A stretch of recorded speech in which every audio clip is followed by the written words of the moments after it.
welcome back to Nature's Galaxy. I'm your host and talkative friend Luna. Thank you so much for stopping by and trusting me with your cards and all that jazz. So this video is for Aquarius and Aries placement people, individuals. All right. In addition, I'm probably going to try to stick to like 20-minute videos since my equipment's kind of,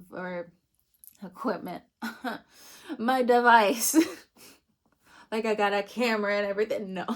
All right. So I'm going to go ahead and jump into it. I think if I have enough storage, I'm going to try to do Aquarius and Sagittarius. So we'll see. Am I holding it up? Okay. 3 cards from the Osho Zen Tarot. How's it look inside? All right. Oh, so for the first card, you have Ripeness. This is the 9 of Pentacles. I love this card. Okay, 111 when I said that. Yeah. Whatever. Love that. So Ripeness for the first card. That's a good first card. Okay, sorry. Scratch everything I said. That was your reading. Okay, goodbye. Just kidding. But really, look, if you could stay in that energy forever, you don't need me. All right, so here you go. Oh, never mind. I see. All right, so next card we have, this would be equivalent to the 8 of Swords. This is 8, Guilt. All right. So, like, is it mountains or is it waves? Because I can't really see through, like, this foggy, shadowy wave mountain thing. So maybe you've been in this state of mind for a while. Okay, and then we have, this would be the equivalent of the Death card. We have Transformation, 13. And then we have the Page of Wands with Intensity. So like the inner child coming out when it comes down to truth telling. So I'm going to be using the index cards. Low-key, I think people miss it. So first card again, Ripeness. Sometimes technology just does not do this justice in terms of like being able to see all the colors, but maybe I'm a perfectionist in that way where I'm like, I want everybody to be able to see the colors. Anyway. First card. Oh, watch your thoughts. Right out the gate. I see. So, especially with this guilt here as well. Needing a sound mind coming up for sure if we're taking the biblical route. But other than that, we have be serious, be for real. About what you want to create. About what you want to get out of mentally. I think some of you have been suppressing how you feel for a really long time. So every single time it's kind of like you need to heal and really work through it. It's kind of like suppression. And maybe that's because Neptune, if you have an Aries rising, has been in your 12th house for a while. So instead of actually like falling into the dreamland, falling into like this mediumship and like falling into, really understanding your thoughts more, you've just been taking it out on yourself. Now, this could be due to indoctrination to some degree. But with Ripeness, it's like I'm reading for like this 8 of air energy instead of for like this 9 of Pentacles, 9 of ripeness. I'm not sure. But, be very serious with what you're also picking from the tree. When it comes down to the things that you want, the things that you're bringing from the heavens down into the physical. So we have the stars in the back, and then we have the moon as the equalizer, and then bringing forth down onto the 3-dimensional plane. So we have Earth. So you could be inventing something. You're thinking about inventing something.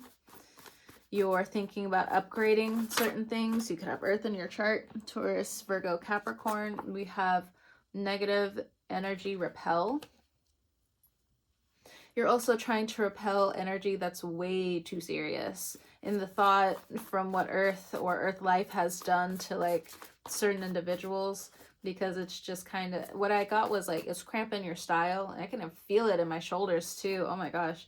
So just having to do a whole bunch of like arm exercises. So this could also be affecting your throat chakra, 5th chakra, I believe. Either way.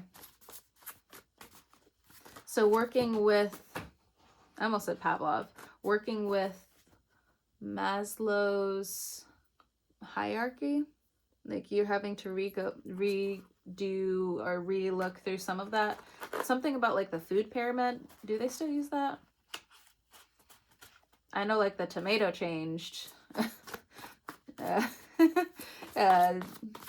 from a fruit to a vegetable. No, from a vegetable to a fruit. So then we have strong man, strong woman. I've mentioned this before in my other readings. This card, when I made it or when I wrote it, it wasn't necessarily a compliment. So strong man, strong woman is like there's too much like on your shoulders. It's just like, oh, but you're strong. You'll be able to do it. And it's like, thanks. You know, having others have you do all the work. And though you will and can and you have good luck doing it, sometimes it does feel like the tide is turning against you because you don't know when to say like, or the time, or maybe just falling out of sync when things are just not together. And maybe this is also you with yourself when it comes down to the strong man, strong woman thinking. So as you're coming into ripeness, as your creations are coming into ripeness, or just different creations in terms of your relationships, friendships, or different connections, networking, as it's coming into fruition, you now have different things from your subconscious that want to take over. So we have schemes don't care, businesses nurture. We have trust in reverse. We have good confidence in reverse, made in / approach in good confidence. I'll show it to you in the upright. So like made in, or like somebody approaching you with good confidence, it also means people want you to keep a secret more than it's really worth in the end. But it feels like divine timing. Yeah. New love of, but it's in the reverse. So certain things that you also do want to come into fruition, now there's certain delays that are pushing certain things back that you didn't account for. But with this Earth card, it's kind of like, well, it's all right. The Adam, somebody's name is Adam. I'm not sure, or somebody's middle. You could be dealing with Adam. I meant to say apple blossom, but what ended up coming out was Adam. So there's something about like this Adam and Eve type thing, or the backstory of Adam and Eve and Lilith and, you know, different things like that. I'm not sure. I did say something biblical earlier, so it could be like connecting the dots somewhere in your life. There's something in terms of good fortune, good luck here. I'm not sure. Okay. But you could potentially be praying for this good luck with something you want to put out there. It could also be like a video game or something like that, or it could be animation. It could just be something creative, or maybe the creation of like who you're transforming into if you're trans, so on and so forth. Oof, felt that in my shoulders. Excuse me. So now let's look at this guilt here.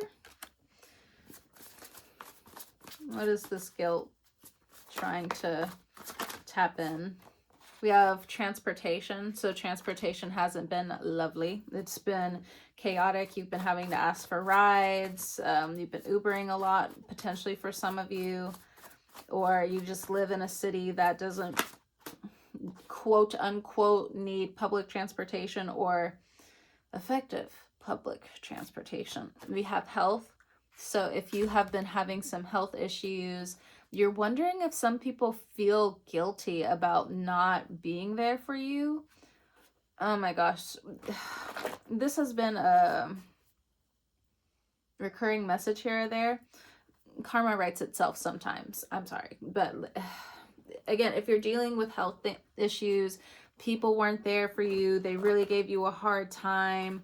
And it's not to say that you don't feel bad if like things later on kind of happen to them, but it's just like, it says watch your steps / actions. So it tries to, you know, your mind and your spirit is redirecting you to your own health and vitality, even though the card may not be here. We have wait / wait out your options. So if you are going to a healthcare provider, or you're going to different people to help you with some sense of your health or your body, they could be talking to you about your weight, or, you know, putting off different things that just aren't good for you anymore. We have bind / rebuke. It's in reverse. So the spiritual battle between you and yourself, it's intense for some of you.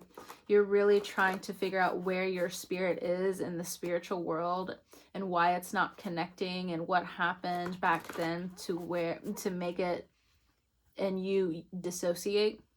I had a book called Dissociation Made Simple. This is a really good book. The stigma free approach was really helpful.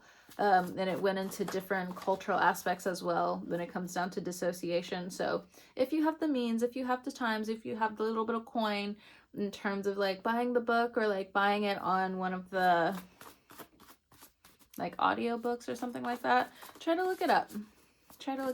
It might be really good for you. So maybe not at this time. We have no that came out in reverse.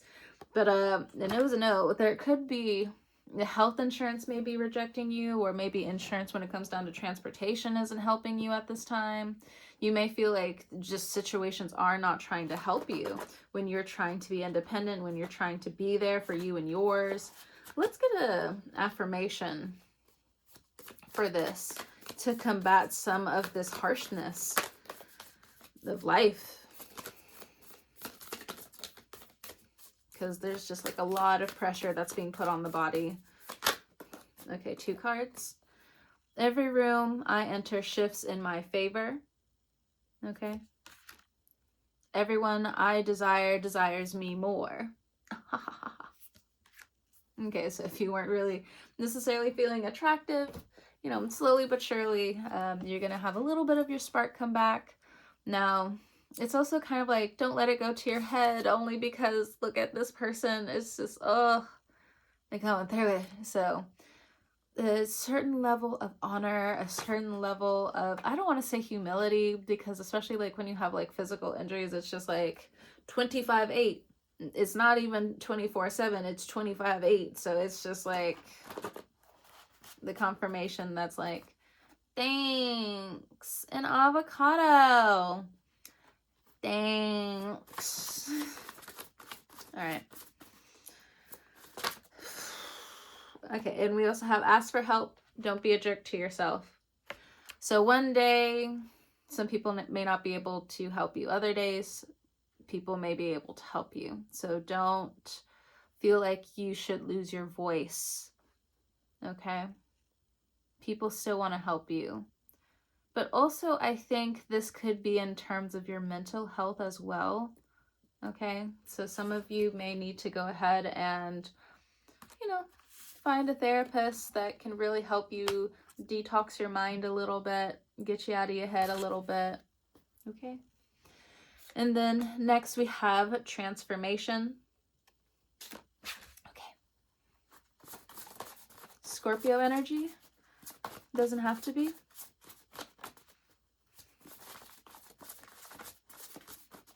My cards smell like old books.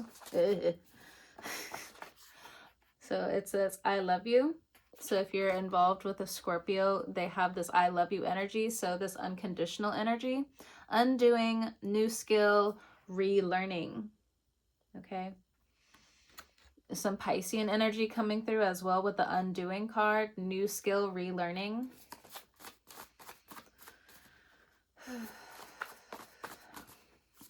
So this symbol right here kind of reminds me of Ganesha. So that is a Hindi deity that's also represented as Saturn.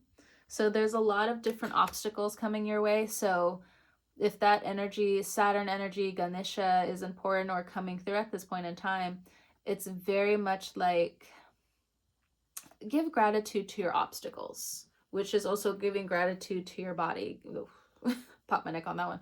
Which is also giving gratitude to your body, where it's just like, yes, this is temporary. Yes, I did ask for, you know, to breathe air, to feel air, to feel the warmth of a bonfire, to feel the warmth of a hug, to feel the warmth and the understanding that I have for myself and how I really want to move forward. So there's a little bit, it's not so much like a people thing, it's just giving gratitude for your obstacles, okay?